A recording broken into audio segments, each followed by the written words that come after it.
Class 12-এর অ্যাকাউন্টেন্সির part B থেকে আমরা financial statement analysis চ্যাপ্টারটা পড়েছিলাম। এই চ্যাপ্টারের মধ্যে আমরা আজকে কিছু ইম্পর্টেন্ট কোয়েশ্চেন বা ইম্পর্টেন্ট টপিক নিয়ে আলোচনা করব এবং তোমাদের এক্সামে কীরকম ধরনের কোয়েশ্চেন আসে সেটা নিয়েও আমরা আলোচনা করব। দেখো, পার্ট বির অ্যানালিসিস অফ ফিনান্সিয়াল স্টেটমেন্ট, এই চ্যাপ্টার থেকে তোমাদের টোটাল 12 মার্কসের কোয়েশ্চেন আসে। 8 কোয়েশ্চেন্স ইন্টু 1 মার্ক ইচ, মানে 8টা কোয়েশ্চেন আসবে 1 মার্কস করে। সেটা এমসিকিউও হতে পারে, আবার 1 মার্কসের কোয়েশ্চেনও দিতে পারে। আর একটাই কোয়েশ্চেন আসবে 4 মার্কসের, তাহলে আর 4 মার্কসের, তাহলে এইভাবে আমাদের এই চ্যাপ্টার থেকে 12 মার্কস আছে। এই চ্যাপ্টারে আমরা পড়েছিলাম মেন যে 4টে জিনিস, সেটা হচ্ছে comparative income statement, comparative balance sheet, comparative common size income statement আর কমন সাইজ ব্যালেন্স শিট। তাহলে এই যে 4 মার্কস আসে সেটা এই 4 রকম অঙ্ক থেকেই জেনারেলি আসে, কারণ এই 4 রকম অঙ্ক থেকেই দেয়, তার সাথে থিওরি অর থাকে। তাহলে আজকে আমরা এই রিলেটেড কিছু কোয়েশ্চেন দেখে নেব।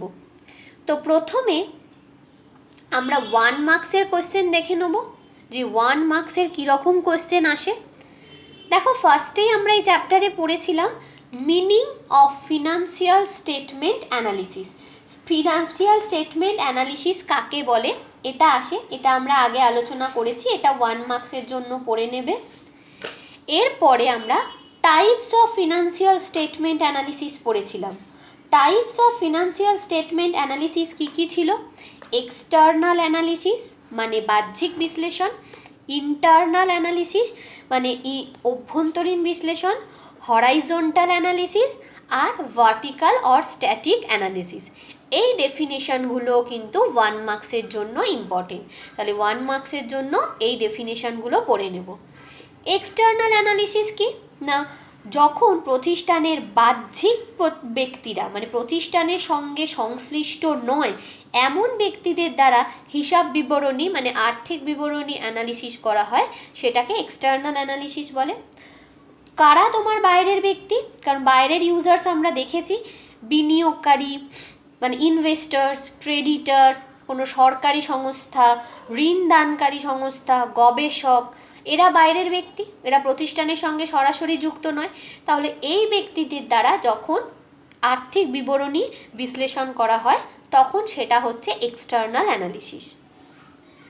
আর অভ্যন্তরীণ অ্যানালিসিস যখন প্রতিষ্ঠানের সঙ্গে সম্পর্কিত ব্যক্তি, যেমন কারা হতে পারে? ব্যবস্থাপকগণ, ম্যানেজার্স, ওয়ার্কার্স, কোম্পানির মালিক, কোনো প্রতিষ্ঠানের মালিক, তাহলে এরা যখন ওই ফিনান্সিয়াল স্টেটমেন্টটা অ্যানালিসিস করে তখন সেটা হচ্ছে ইন্টারনাল অ্যানালিসিস। নেক্সট নাম্বার 4-এ কি আছে? Horizontal analysis. Horizontal or dynamic analysis, অনুভূমিক বা গতিশীল বিশ্লেষণ। এটা কি বলছে না, আর্থিক বিবরণী বিশ্লেষণ যখন প্রতিষ্ঠানের একাধিক হিসাবকালের আর্থিক বিবরণীগুলি পর্যালোচনা করে দীর্ঘমেয়াদী গতি প্রকৃতি নির্ধারণ হয় তখন তাকে অনুভূমিক বা গতিশীল বিশ্লেষণ বলে। মানে 2 বছর বা 3 বছরের হিসাব নিয়ে একসাথে তুলনামূলক মানে কম্পেয়ার করে, 2 বছর বা 3 বছরের হিসাব কম্পেয়ার করে যখন প্রতিষ্ঠানে হিসাব অ্যানালিসিস করা হয় তখন সেটাকে হরাইজন্টাল অ্যানালিসিস বলে। এর এক্সাম্পল হিসেবে আমরা কম্পারেটিভ স্টেটমেন্ট বলতে পারি, যেমন কম্পারেটিভ ব্যালেন্স শিট বা কম্পারেটিভ ইনকাম স্টেটমেন্ট।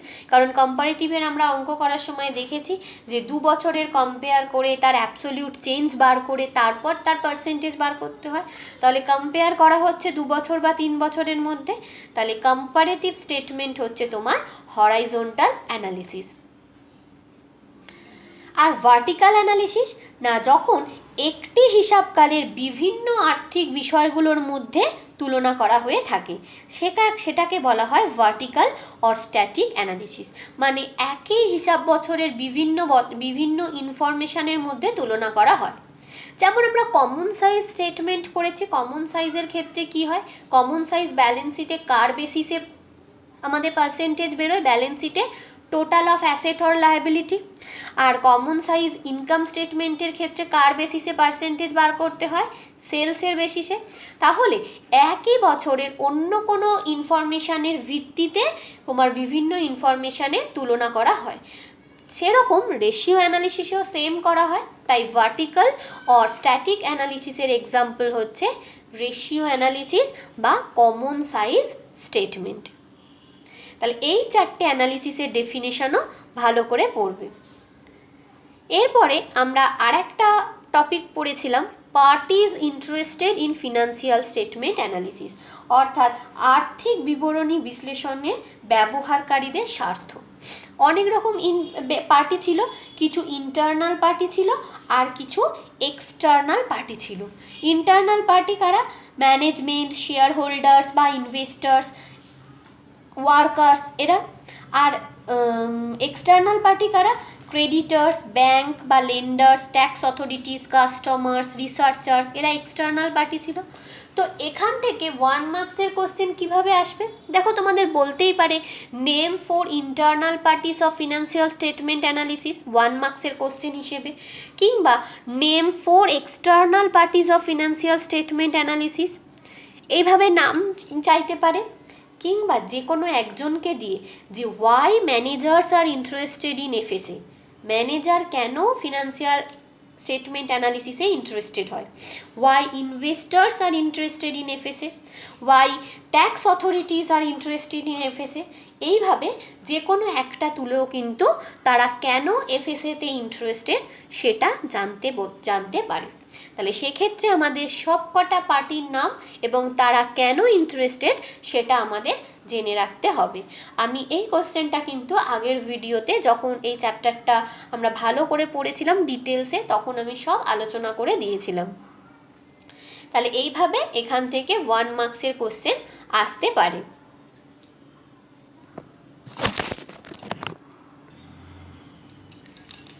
আচ্ছা, নেক্সট একটা MCQ.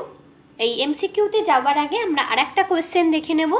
What are the tools of FSA, মানে what are the tools of financial statement analysis, এটা আমরা পড়েছিলাম। টোটাল টুলস কটা আছে? 6টা। কী কী? কম্পারেটিভ ফিনান্সিয়াল স্টেটমেন্ট, তার আন্ডারে 2টো, comparative balance sheet, comparative income statement.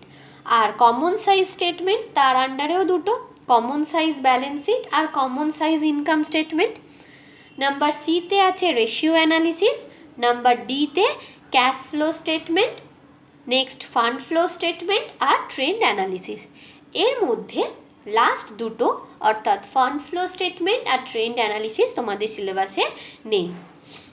তাহলে what are the tools of financial statement analysis বললে কিন্তু আমরা এই 6টাই লিখব। এরপর আমি কিছু এমসিকিউ করাবো। এই চ্যাপ্টারে তোমাদের 1 মার্কসের কোয়েশ্চেনই বেশি আসে, তাই এমসিকিউগুলো আমাদের ভালো করে করতে হবে। দেখো এখানে আমি কয়েকটা ইম্পর্টেন্ট এমসিকিউ লিখেছি। First, which of the following is not a tool of FSA? কিছু অপশান দিয়ে দিয়েছে, তার মধ্যে কোনটা ফিনান্সিয়াল স্টেটমেন্ট অ্যানালিসিসের টুল নয়? আমরা ফিনান্সিয়াল স্টেটমেন্ট অ্যানালিসিসের টুল কোনগুলো সেগুলো জানি, টুলসগুলো আমরা দেখেছি। তাহলে কোনটা নয় আমরা বলতে পারবো। কি কি অপশান দিয়েছে? Ratio analysis, common size statement, balance sheet of a particular year আর ক্যাশ ফ্লো স্টেটমেন্ট।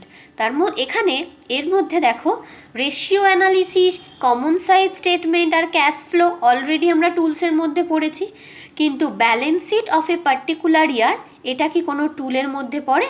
নয়। তাহলে এখানে অপশান কোনটা হবে? নাম্বার সি, যে balance sheet of a particular year is not a tool of FSA. এরপর number 2, preparation of comparative income statement is based upon financial data of, মানে comparative income statement আমরা যখন তৈরি করব তখন কোন ফিনান্সিয়াল ডেটাগুলোর ওপর বেস করে তৈরি হবে?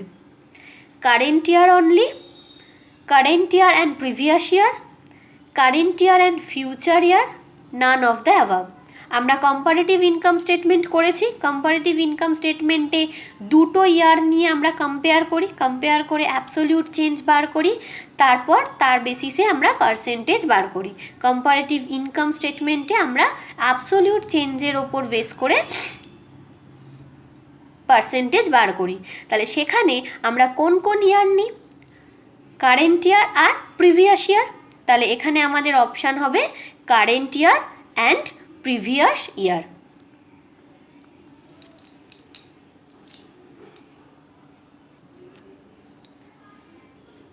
তিন নম্বর MCQ, comparative statement is a form of বলে অপশান দিয়েছে vertical analysis, horizontal analysis, ratio analysis, both A and B, মানে বোথ ভার্টিক্যাল অ্যান্ড হরাইজন্টাল। তো এখানে আমরা দেখো ভার্টিক্যাল অ্যানালিসিস আর হরাইজন্টাল অ্যানালিসিসের ডেফিনেশন আমরা পড়েছি এবং কার কোনটা এক্সাম্পল সেটাও পড়েছি। তাহলে এখানে এক্সাম্পলগুলো দিয়ে কিন্তু তোমাদের এমসিকিউ দিতে পারে। তাহলে কম্পারেটিভ স্টেটমেন্ট দুটো ইয়ারের মধ্যে কম্পেয়ার করে করা হয়, আর যেখানে একাধিক বছরের মধ্যে কম্পেয়ার করে করা হয় সেই অ্যানালিসিসটাকে কি বলে? Horizontal analysis. তাহলে কম্পারেটিভ স্টেটমেন্ট হরাইজন্টাল অ্যানালিসিস। তাহলে comparative statement is a form of horizontal analysis. Number 4, সেমভাবে common size statement is form of বলে অপশানগুলো যদি সেম দেয়, মানে 3 এর যা অপশান সেরকমই যদি দেয়, এতে vertical analysis, B horizontal analysis, C ratio analysis আর D both A and B, তাহলে সেক্ষেত্রে কমন সাইজ স্টেটমেন্ট মানে কি না একই হিসাব বছরের অন্য বিভিন্ন ইনফরমেশানের মাধ্যমে পার্সেন্টেজ ক্যালকুলেট করা হচ্ছে। তাহলে সেক্ষেত্রে common size statement is a form of vertical analysis হবে। তাহলে অপশান কোনটা হবে? এ। এরপর নাম্বার 5, ভেরি ইম্পর্টেন্ট, ভালো করে শোনো। which item is taken as 100 while preparing common size balance sheet?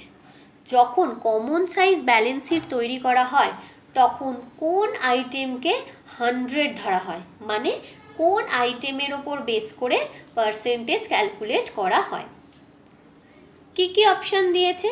Fixed assets, share holders fund, current liabilities, total assets or liabilities including capital. তাহলে আমরা যখন কমন সাইজ ব্যালেন্স শিট তৈরি করি তখন কাকে 100 ধরি বা কার ওপর বেস করে পার্সেন্টেজ করি? টোটালের ওপর। তাহলে এখানে কোন অপশানটা হবে? Total assets or liabilities including capital. তাহলে অপশান ডি। এরপর নাম্বার 6, সেমভাবে কমন সাইজ ব্যালেন্স শিটের বদলে কমন সাইজ ইনকাম স্টেটমেন্টে আমরা কাকে 100 ধরি? দেখো কোশ্চেনটা কি বলেছে, which item is taken as 100 while preparing common size income statement? যখন কমন সাইজ ইনকাম স্টেটমেন্ট তৈরি করা হয় তখন কাকে 100 ধরা হয়? কি কি অপশন দিয়েছে? Gross profit, net profit, sales, stock. তাহলে যখন কমন সাইজ ইনকাম স্টেটমেন্ট তৈরি করি তখন আমরা কাকে ধরে নিই না সেলসকে ধরে নিই, তাই option C. Number 7, when ratios are calculated from the financial statement of 1 year, যখন কোনো একটা ফিনান্সিয়াল ইয়ারের কোনো একটা ফিনান্সিয়াল স্টেটমেন্ট এক বছরের ফিনান্সিয়াল স্টেটমেন্টের ওপর বেস করে রেশিও ক্যালকুলেট করা হয় তখন সেটাকে কি বলে? যে কোনো এক বছরের হিসাব হলে সেটাকে কি বলে আমরা পড়েছি আগে, ভার্টিক্যাল অ্যানালিসিস, সেম কমন সাইজের মতন। তাহলে internal analysis, external analysis, vertical analysis, horizontal analysis. কোন অপশনটা হবে? নাম্বার সি, মানে ভার্টিক্যাল অ্যানালিসিস। সবসময় মনে রাখবে একই বছরের বিভিন্ন ইনফরমেশান নিয়ে অ্যানালিসিস করা হলে সেটা ভার্টিক্যাল অ্যানালিসিস, আর এক বা দুই বা তার বেশি বছরের ফিনান্সিয়াল স্টেটমেন্টের মধ্যে কম্পেয়ার করা হলে সেটা হচ্ছে horizontal analysis. Next last MCQ number 8, financial analysis is important to know about. Financial analysis কি জানার জন্য important? Profitability position of farm মানে সেই প্রতিষ্ঠানের মুনাফা যোগ্যতা, solvency position of the farm মানে সেই প্রতিষ্ঠানের সলভেন্সি পজিশন মানে ঋণ পরিশোধ করার ক্ষমতা, ম্যানেজেরিয়াল এফিসিয়েন্সি মানে ম্যানেজারদের দক্ষতা, আর all of the above. Financial অ্যানালিসিসের মাধ্যমে আমরা সবকটাই জানতে পারি। আমরা যেমন প্রতিষ্ঠানের প্রফিটেবিলিটিও জানতে পারি, সলভেন্সি পজিশনও জানতে পারি, আবার ম্যানেজেরিয়াল এফিসিয়েন্সিও জানতে পারি। তাই এখানে অপশান হবে all of the অ্যাভাব, number D, option D. তাহলে এই এমসিকিউগুলো বিভিন্ন ভ্যারাইটির এমসিকিউ আছে, সেগুলো আমরা দেখলাম। এছাড়াও কিন্তু তোমরা এই এমসিকিউগুলো ছাড়াও তোমরা তোমাদের থিওরি বই বা প্র্যাকটিক্যাল প্রবলেমের যে বই আছে সেই বইতে কিন্তু প্রচুর এমসিকিউ পাবে। সেম এমসিকিউ হয়তো একটু ঘুরিয়ে দিতে পারে, তো সেক্ষেত্রে কিন্তু তোমাদের ভ্যারাইটি অফ এমসিকিউ যদি প্র্যাকটিস করা থাকে, যত প্র্যাকটিস করবে তত কিন্তু আইডিয়া ক্লিয়ার হবে। তাই যেখান থেকে পারবে কোনো টেস্ট পেপার বা কোনো কোশ্চেন আনসারের বই, কোনো কোশ্চেন ব্যাংক থেকে কিন্তু তোমরা এমসিকিউ যত পারবে বেশি করে প্র্যাকটিস করতে থাকবে। কারণ তোমরা জানোই যে তোমাদের 24টা এমসিকিউ কিন্তু আসে। তো এই এমসিকিউগুলো আমরা দেখে নিলাম। এরপর আমি চলে যাব 4 মার্কসের কোশ্চেনে। 4 মার্কসে কিন্তু তোমাদের অঙ্ক আসে, মানে একটা প্রবলেম দেয়। কিসের ওপর? এই যে 4টে তোমরা করেছো, comparative balance sheet, comparative income statement, common size balance sheet আর কমন সাইজ ইনকাম স্টেটমেন্ট। এই 4টে থেকেই তোমাদের অঙ্ক, যে কোনো একটা থেকে অঙ্ক একটা 4 মার্কসের আসে, এবং তার সাথে কিন্তু থিওরিও অর থাকে। থিওরি 2+2 করে 4 দিতে পারে, যে কোনো একটা অ্যানালিসিস বা যে কোনো ডেফিনেশন দিয়ে, বা একটাই কোনো বড় প্রশ্ন দিতে পারে। তো সেক্ষেত্রে অঙ্কগুলো যদি তোমাদের ভালো করে প্র্যাকটিস করা থাকে, আর অঙ্কগুলো আমরা দেখেছিও খুবই ইজি অঙ্ক, তাহলে অঙ্কগুলো করতে পারবে। আমরা অঙ্ক নিয়ে আগে আলোচনা করেছিলাম। এখানে আজকে আমি তোমাদের এই 4টের প্রোফর্মাগুলো আর একবার করে বলে দেবো, আর একবার রিমাইন্ডার দিয়ে দেব। তো প্রথমেই আমরা কম্পারেটিভ ব্যালেন্স শিটের প্রোফর্মা নিয়ে দেখে নেব। আচ্ছা, এবার দেখে নাও তোমাদের format of comparative balance sheet. Comparative balance শিটের ফরম্যাটটায় আমরা কি করেছিলাম না, প্রথমে পার্টিকুলার্স, তারপরে প্রিভিয়াস ইয়ার, তারপরে কারেন্ট ইয়ার, তারপরে অ্যাবসোলিউট চেঞ্জ। দেখো এখানে অ্যাবসোলিউট চেঞ্জ বলেই দিয়েছে B-A, মানে কারেন্ট ইয়ার থেকে প্রিভিয়াস ইয়ার মাইনাস, আর তারপরে হচ্ছে পার্সেন্টেজ চেঞ্জ। কি করে আমরা পার্সেন্টেজ বার করব? দেখো উপরেই তোমাদের অপশান দিয়ে দিয়েছে, এখানে তোমাদের ফর্মুলাটা দিয়ে দিয়েছে যে percentage change is equal to absolute change divided by amount of previous year into 100। তাহলে সেইভাবে আমরা প্রোফর্মাটা করে নিয়েছি। আর এদিকে পার্টিকুলার্সে কি হবে? পার্টিকুলার্সে আমি বলেই দিয়েছিলাম আগে যে তোমাদের নর্মাল যে ব্যালেন্স শিট তোমরা আগের বার করেছিলে ক্লাস 11-এ, সেটা কিন্তু তোমাদের হরাইজন্টাল ফর্মে, এটা হচ্ছে তোমাদের শিডিউল 6 অনুযায়ী ভার্টিক্যাল ফর্মে করতে হবে। তো ভার্টিক্যাল ফর্মে করতে গেলে যতটা পারবে তত কিন্তু হেডিং অ্যান্ড সাব হেডিং ভাগ করে লিখতে হবে। তো প্রথমে আমি লায়াবিলিটি দিক করব। তার মেন হেডিং 1 দিয়ে দেখো লেখা আছে ইকুইটি অ্যান্ড লায়াবিলিটিস, তার আন্ডারে 1 দিয়ে শেয়ার হোল্ডার্স ফান্ড। প্রথমে শেয়ার হোল্ডার্স ফান্ড, তো শেয়ার হোল্ডার্স ফান্ডের মধ্যে এ দিয়ে আছে শেয়ার ক্যাপিটাল। শেয়ার ক্যাপিটালের মধ্যে কি কি আসবে? Equity share capital, preference share capital, এগুলো আসে।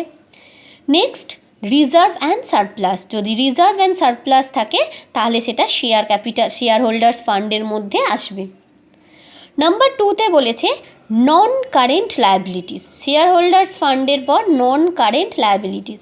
নন কারেন্ট লায়াবিলিটিসের মধ্যে লং টার্ম বরোয়িংস মানে এখানে ডিভেঞ্চার এগুলো আসবে।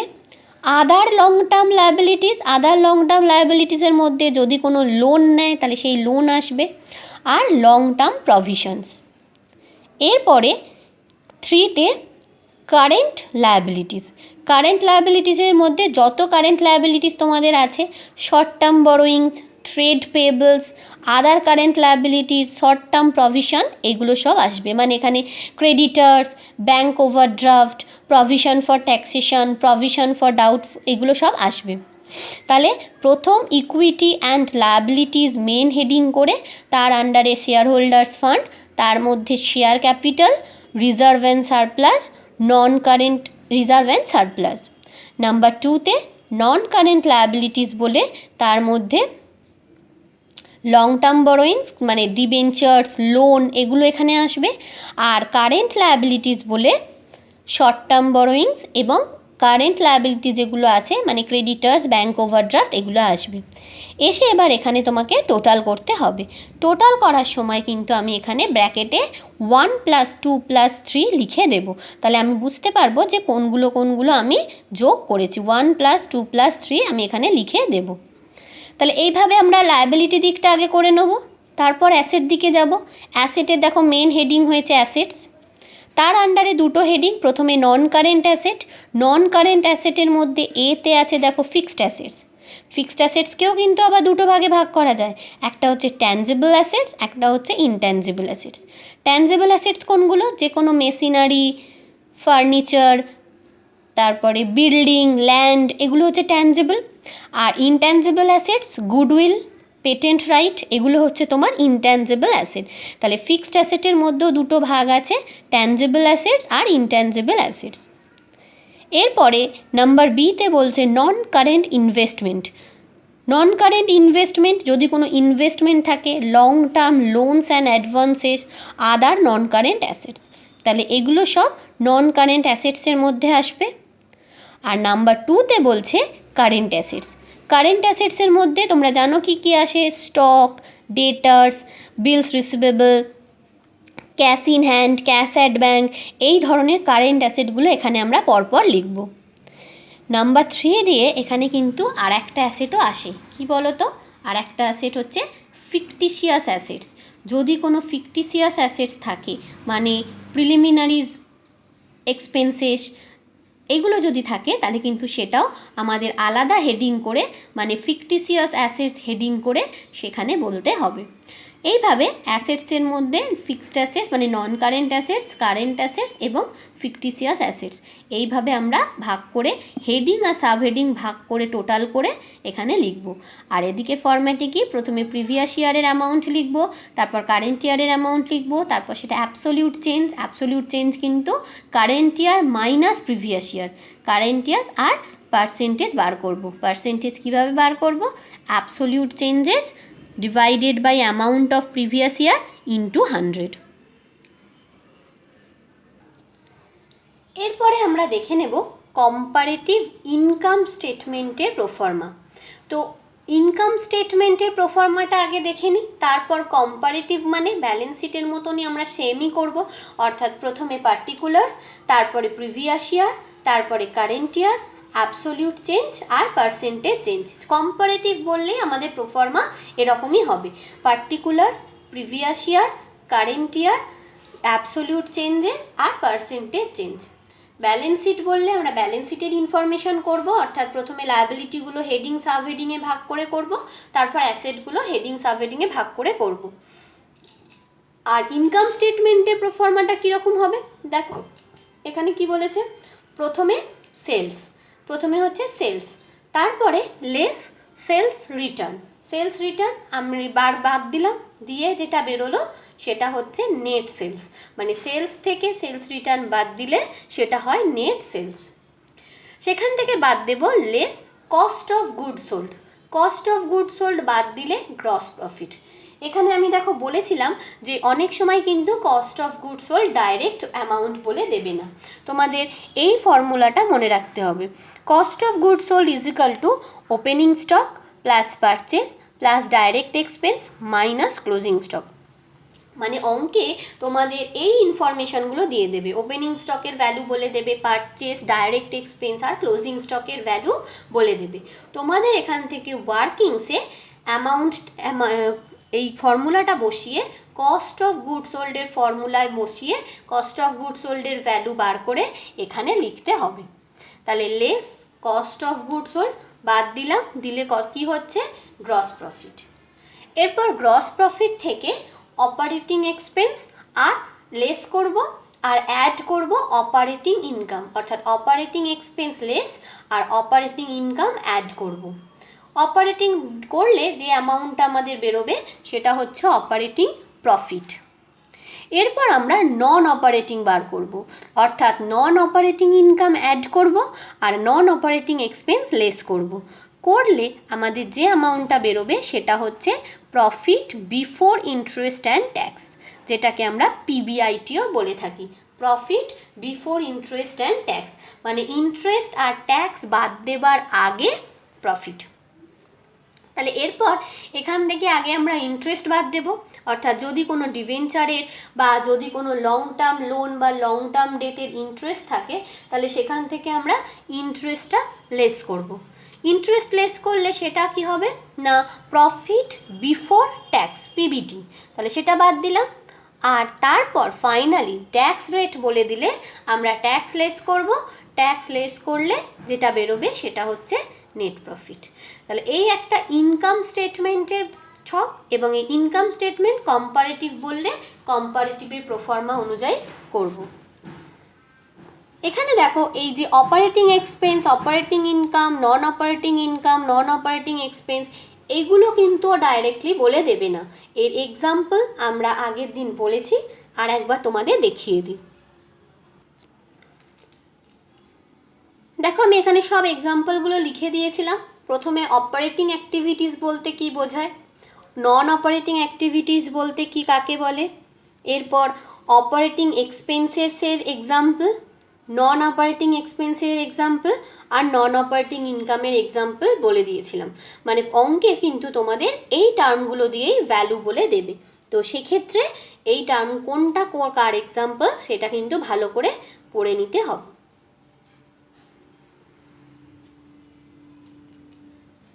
তাহলে এই এক্সাম্পলগুলো দেখে নেবে। এরপরে আমরা কমন সাইজ ব্যালেন্স শিটের প্রোফর্মাটা দেখে নেব। ব্যালেন্স শিট মানেই কিন্তু আমাদের এইগুলো ওই সেমই হবে, অর্থাৎ ভার্টিক্যাল ফর্মে যেরকম ব্যালেন্স শিট করে সেই রকমই হবে। অর্থাৎ প্রথমে লায়াবিলিটিগুলোকে আমরা হেডিং সাব হেডিংয়ে ভাগ করব আর অ্যাসেটগুলোকে হেডিং সাব হেডিংয়ে ভাগ করব। তো ব্যালেন্স শিট বললে সেম হবে, কিন্তু কমন সাইজ ব্যালেন্স শিট বললে আমাদের এই প্রোফর্মাগুলো কি হবে সেটা দেখে নিই। দেখো প্রথমে বলেছে অ্যাবসোলিউট অ্যামাউন্টস, অর্থাৎ প্রিভিয়াস ইয়ার আর কারেন্ট ইয়ার, আর তারপর বলছে percentage of balance sheet total, মানে প্রিভিয়াস ইয়ারের পার্সেন্টেজ আর কারেন্ট ইয়ারের পার্সেন্টেজ। তোমরা এইভাবেও করতে পারো, এছাড়া কিন্তু তোমরা পাশাপাশিও করতে পারো, মানে প্রিভিয়াস ইয়ারের অ্যাবসোলিউট অ্যামাউন্ট তারপর পার্সেন্টেজ, আর প্রিভিয়াস ইয়ার কারেন্ট ইয়ারের অ্যাবসোলিউট অ্যামাউন্ট তারপর পার্সেন্টেজ, যেরকম আমি আগের ভিডিও দেখিয়েছিলাম সেভাবেও করতে পারো, এভাবেও করতে পারো। আর এখানে এর পার্সেন্টেজটা কাকে 100 ধরতে হবে, টোটালকে। দেখো এখানে লেখাই আছে টোটালকে 100, এই টোটালকে 100 ধরে আমরা প্রত্যেকটার পার্সেন্টেজ বার করব, অর্থাৎ প্রত্যেকটার ক্ষেত্রে পার্সেন্টেজ কি হবে সেটা বার করব। তাহলে এইভাবে আমরা কমন সাইজ ব্যালেন্স শিট করব। আর last common size statement of profit and loss account. Common size profit and loss account যখন আমরা করব তখন প্রফিট অ্যান্ড লস অ্যাকাউন্ট অর্থাৎ ইনকাম স্টেটমেন্টের ছক করব, অর্থাৎ ইনকাম স্টেটমেন্টের যে ছক হয় সেটা এখানে করব পরপর। আর এখানে তোমাদের সেমভাবে অ্যাবসোলিউট অ্যামাউন্ট প্রিভিয়াস ইয়ার আর কারেন্ট ইয়ার, বা প্রিভিয়াস ইয়ারের পার্সেন্টেজ আর কারেন্ট ইয়ারের পার্সেন্টেজ, এটা হচ্ছে কমন সাইজ। তাহলে এইভাবে আমরা কমন সাইজের অঙ্ক করে নেব। ভালো করে দেখে নাও প্রোফর্মাটা, আমরা এই প্রোফর্মা ধরে অঙ্ক আগের ভিডিও অনেক প্র্যাকটিস করেছি, আমরা সেইভাবেই অঙ্কগুলো করে নেব। তাহলে ফিনান্সিয়াল স্টেটমেন্ট অ্যানালিসিস এই চ্যাপ্টার থেকে আমরা কিন্তু 4 মার্কসের জন্য এই 4 রকম অঙ্ক খুব ভালোভাবে করব। অঙ্কগুলো খুবই সোজা, comparative balance sheet, comparative income statement, common size balance sheet আর কমন সাইজ ইনকাম স্টেটমেন্ট। তো এই অঙ্কগুলো খুবই সোজা, এই অঙ্কগুলো যদি আমাদের জানা থাকে তাহলে অঙ্কগুলো করতে কোনো অসুবিধা হবে না। আর প্রোফর্মা ভালো করে মনে রাখবে যে ব্যালেন্স শিটের ক্ষেত্রে আমাকে হেডিং সাব হেডিং ভাগ করে শিডিউল 6 অনুযায়ী ব্যালেন্স শিট করতে হয়। আর ইনকাম স্টেটমেন্টের ক্ষেত্রে আমি ইনকাম স্টেটমেন্টের প্রোফর্মা দেখিয়ে দিলাম, সেই ইনকাম স্টেটমেন্টের প্রোফর্মায় করতে হয়। আর কম্পারেটিভ বললে আমাদের প্রোফর্মা বা ছকটা কীরকম হবে, প্রথমে পার্টিকুলার্স, তারপর প্রিভিয়াস ইয়ার, তারপর কারেন্ট ইয়ার, তারপর অ্যাবসোলিউট চেঞ্জেস, তারপর পার্সেন্টেজ। পার্সেন্টেজটা কিসের ওপর হবে না absolute change divided by previous year into 100। আর যদি কমন সাইজ দেয় তাহলে প্রথমে প্রিভিয়াস ইয়ার, তারপর তার পার্সেন্টেজ, তারপর কারেন্ট ইয়ার, তারপর তার পার্সেন্টেজ। এইভাবে আমরা অঙ্কগুলো করে নেব।